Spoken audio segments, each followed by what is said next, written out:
네, 이렇게 마포울이 뜨거워졌는데 네. 임종석 전 실장의 전망대로 지금 정청래 최고위원이 이불 속에서 웃고 있을까요? 어떻게 보십니까? 저는 그렇진 않을 것 같아요. 긴장하고 있습니까? 왜냐하면 기존의 정치인이 왔으면 어느 예. 정도 예상이 되잖아요. 근데 김경률 회계사는 조금 뭐랄까 예측하기가 좀 어려워요. 왜냐하면 김경률 회계사가 진보 진영에서 진보 진영의 어떤 잘못된 점을 쓴소리를 하면서 나온 사람이기도 하고, 그런 사람이 어쨌든 그 많은 국민들에게 일정 정도 저런 사람이 굉장히 잘 됐으면 좋겠다 이런 기대를 받는 부분도 존재하기도 하고, 그렇기 때문에 그것이 실제 공직 후보가 됐을 때 어느 정도의 파장이 있을지는 아무도 저는 모른다고 생각해요. 그래서 오히려 정청래 후보 입장에서는, 정청래 의원 입장에서는 예. 다른 사람들이 좀 더 편할 것이다. 기존의 정치인들, 예. 기존의 지역에서 활동하고 있는 뭐 김성동 그 위원장이라든가 이런 사람들이 예측 가능하고 훨씬 편할 것이다. 저는 이렇게 생각이 들기 때문에요. 예. 저희 얘기는 그냥 상대 후보에 대한 평가를 하면서 나를 좀 더 유리한 위치에 올려놓기 위해서 하는 당연한 그냥 하나의 전략적 언어다, 이렇게 보는 게 맞을 것 같습니다. 그런데 지난 총선 마포울 결과를 보니까 김경률 비대위원 도전이 쉽지 않은 도전인 것 같은데요. 예. 마포하고 서대문, 요쪽 은평 이런 쪽의 가장 큰 특징은요. 뉴타운이 만들어지면서 3, 40대의 유권자층들이 대거 들어왔기 때문에 결국은 현재 더불어민주당이 유리한 고지를 맡고 있는데요. 예. 지금 김경률 후보가 이제 뭐 아직까지는 뭐 확정된 건 아니니까요. 그렇죠. 시스템 공천하고 지금 김경률 후보 출마는 그건 별개의 문제예요. 예. 그런데 하여튼 정청래 의원의 입장에서 봤을 때는 강한 적수를 만났다. 그 이유는 이런 겁니다.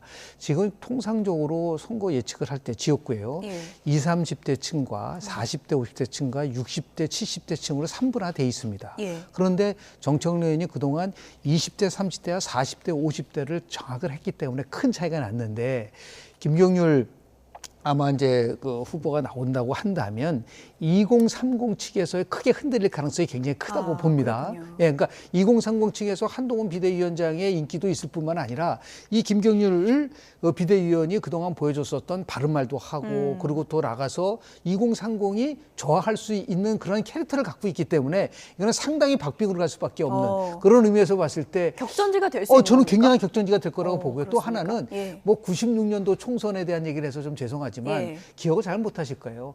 박지원 국정원장이 예. 부천에서 나왔을 때 예. 그 지역을 누구로 공천시켰냐면 김문수 위원장을 공천시켰습니다. 그건 뭐 그때 초박빙이었었거든요. 그랬군요. 그런데 결국 결과는 누가 됐느냐? 김문수.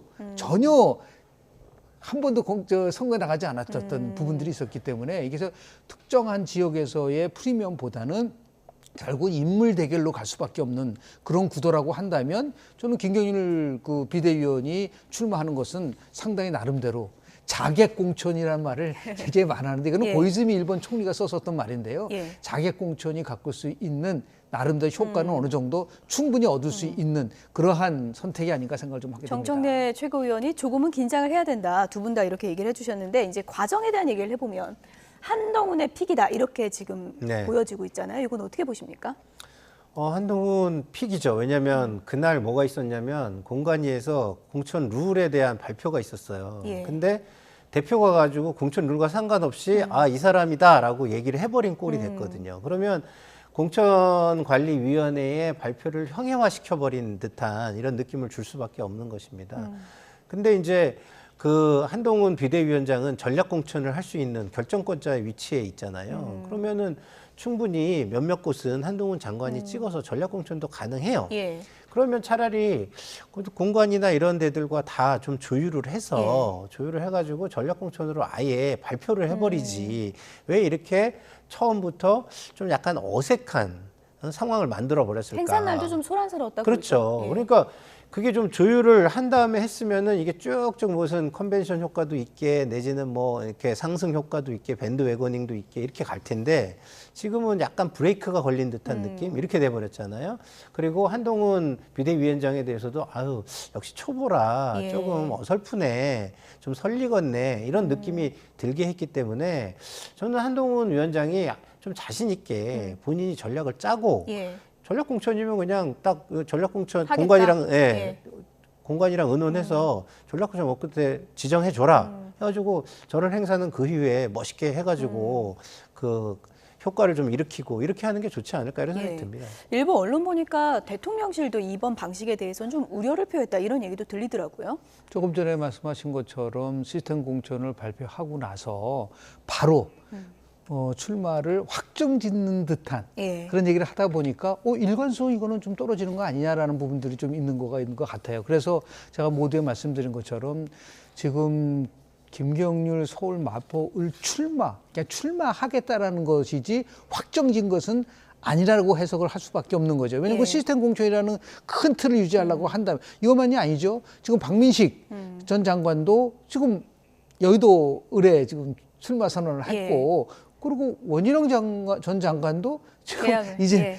그런 건 전부 다 확정된 거냐라고 반문한다고 한다면 예. 시스템 공천에 있어서의 기본이 무너질 수도 있기 때문에 그런 부분에 대해서 명쾌하게 예. 아마 그 한동훈 비대위원장이 조만간 공천과 그리고 공천과 관련된 거는요.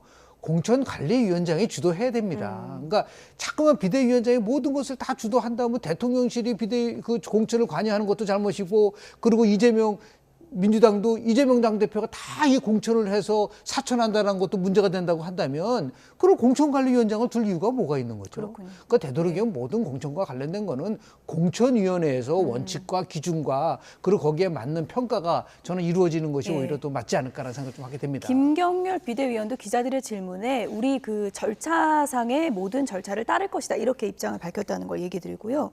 또 한 가지 이제 격전이가 명룡대전 아닙니까? 네. 이거 어제 이재명 대표 얘기로 현실화됐습니다. 이제. 네. 뭐 명령대전이라는 게 지금 현실화되고 있고요. 원희룡 전 장관 입장에서는 본인이 대권 플랜을 가동시켰다고 좀 볼 수 있는 것 같습니다. 근데 어쨌든 지금 상황에서는 제가 볼 때는 이재명 당대표가 훨씬 좋은 입지에 놓여 있고요. 그렇기 때문에 원희룡 전 장관은 언더독인데 가서 질 수도 있고 이길 수도 있겠지만 질 가능성이 굉장히 큰 곳에 가면 멋있게 도전을 하는 게 좋잖아요. 근데 처음 시작을 무슨 상대 후보를 돌덩이니 뭐니 이렇게 한 거는 저는 왜 저렇게 네거티브로 시작하지? 저도 잘 지고 이겨도 멋있게 이겨야 될 텐데 예. 그래야 대권 본인은 이제 대권이 중요한 사람이잖아요. 그런데 서사가 만들어지기도 하고 아니면 어떤 그 기폭제가 되기도 하고 이런 것이 될 텐데 예. 왜 저렇게 할까 이런 좀 아쉬움이 좀 있었고요. 이재명 당대표는 지금 비례대표제가 처음에는 연동형으로 간다 그래서 비례로 간다라는 예측이 꽤 있었는데 지금은 또 병립형으로 간다 그래서 그런 예측이 꽤 있었는데 이제는 또 연동형으로 갈 수밖에 없다라는 또 이야기들이 많잖아요. 그러다 보니까 지역구로 그냥 예. 나가는 쪽으로 많이 기울어 있는 것 같아요. 이렇게 되면 명령대전의 가능성은 상당히 높아졌다. 뭐 변수가 전혀 없는 건 아니겠지만 원희룡 전 거의 장관한테 왜 자꾸 따라오냐 이렇게 얘기를 하셨더라고요. 근데 그거는 뭐 그냥 하는 얘기겠죠. 예. 왜냐면은 상대잖아요. 경쟁 상대를 뭐 이렇게 그 승부에 있어서 뭐 제가 이렇게 뭐 더 유리한 것처럼 예. 내지는 굉장한 후보인 것처럼 이렇게 얘기해 주기는 좀 예. 어려운 거 아닌가 싶습니다. 교수님, 명룡대전은 어때요? 여기는 격전지 될 가능성이 있는 겁니까? 결국은 원희룡 전 장관의 입장에서 봤을 때는 지더라도 예. 그렇게 크게 뭐 그 지역구가 이재명 당대표이기 때문에 예. 근데 얼마만큼 지냐가 이제 보겠지만은 맞붙는 게 중요한 의미에, 건가요? 예. 예. 그리고 이긴다고 하면 뭐 강력한 대권 후보로 나올 수 있는 부분들이 있기 때문에 예. 경륜 이 부분 속에서 이제 관심이 결국 이제 선거에서는요 우리가 얘기하는 허브 앤 스포크라 해가지고 자전거가 있으면 그 안에 딱 축이 있고 이렇게 움직이잖아요. 예. 그러니까 벨트를 만들어서 선거를 치르는 게 굉장히 유리해요. 그런데 지금 이제 인천만 해도 지난번에 딱 2석밖에 못 얻었거든요. 13석 중에서. 그러면 단순한 이재명 당대표 대 원희룡 장관의 그게 아니라 예. 인천 지역 전체를 다 같이 함께 끌고 갈 수 있는 힘이 생기기 때문에 예. 지금 원희룡 장관이 거기 출마하는 것을 관심 있게 봐야 되는 거죠. 인천 벨트에서 그렇습니다. 그래서 예. 어떤 벨트가 만들어지냐에 따라서 해야 되는데 이거는 그런 의미에서 봤을 때는 원희룡 장관의 입장에서 크게 헌신을 하는 부분들도 있고 그리고 예. 당에 있어서 정말 모든 관심을 촉진시킬 수 있는 부분들이 있기 때문에 선거 전략적 측면에서 봤을 때는 결국은 나쁘지 않다. 예. 저는 그렇게 봅니다. 명룡대전을 넘어서 인천 대첩이 될 것이다 이렇게 전망을 해주셨는데 어제 이재명 대표가 기자들과의 그 인터뷰에서 운동권 얘기가 나오니까 저도 586인데 뭐가 잘못한 거냐 이렇게 또 반문을 했더라고요. 그건 어떻게 보십니까? 글쎄요, 뭐 운동권이 잘못한 건 없죠. 그리고 박수를 받아야 마땅하고, 근데 문제는 박수를 너무 오래 받고 있다는 게 문제인 거죠. 그러니까 저분들이 헌신한 거에 비해서 그 대가를 그러면은 수혜를 입지 않았나요?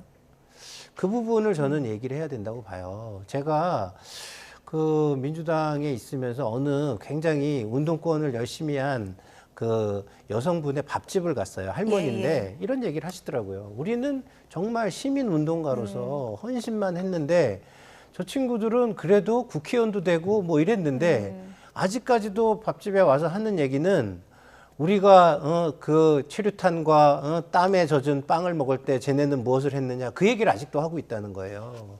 근데 저는 그런 어떤 그 생각과 관념에서는 이제 빠져나와야 될 때가 됐다. 그래서 586을 그 당시에 586으로 보는 것은 맞지 않고요. 물론 운동권이 잘못된 건 하나도 없습니다. 그러나 충분히 혜택을 봤으면 이제 후배들 위해서 좀 물려주거나 아니면 본인의 가치를 좀 더 적극적으로 보여주거나 이럴 예. 필요는 있다. 이렇게 말씀을 드리고 싶습니다. 한동훈 위원장이 최근에 이제 운동권 척결을 내걸고 네. 나오니까 이제 임종석 전 실장이나 정봉주 전 의원이 한동훈 비대위원장이 운동권에 컴플렉스 있는 거 아니냐 이렇게 또 반문을 하기도 했거든요. 그건 어떻게 보세요? 한동훈 지금 비대위원장은 X세대라고 73년생이니까. 예. 근데 저는 민주당한테 꼭 좀 지적을 해주고 싶은 거는 이낙연 전 대표도 탈당하면서 가장 강조했었던 거는 과거 민주당의 정체성 문제였었어요. 과거 민주당은 김대중 그리고 노무현 정신을 예. 이어받은 정당이라고 하는데 2002년도 대통령 선거에서 당시 노무현 후보가 내세워준 캐치프레이즈가 제가 지금까지 본 대통령 선거 슬로건에서 가장 강력한 겁니다. 특권과 차별이 없는 세상을 만들겠다. 그런데 지금 그 이후에 386의 특권이 20년 이상 지속이 되고 있다는 거예요. 만약에 노무현 대통령이 살아계셨으면 어떻게 봤을까요? 그렇게 많은 특권을 가지면서 특혜를 가지면서 그러면서 자신들은 어떠한 것을 해도 용서받을 수 있다. 그게 바로 선민의식이 아니겠습니까? 이런 부분들에 대해서 자성하고 반성하고 성찰해야 되는데 그렇게 되면 끊임없는 특권을 유지한다면 어떻게 해서 그 노무현 정신을 계승할 수 있을까라는 비판을 받을 수밖에 없는 거기 때문에요. 예. 이거를 무슨 뭐 컴플렉스가 그랬대 그 상대방에 대한 비판보다는 자신들의 행위에 대해서 반성하고 성찰하고 예. 그런 모습들을 어느 정도 지켜보고 싶은데 그런 모습이 잘 드러나고 있지를 않아요. 그러니까 지금 가장 대표적인 386의 대표라고 하는 분들이 비판을 받는 이유가 아닌가 생각을 합니다.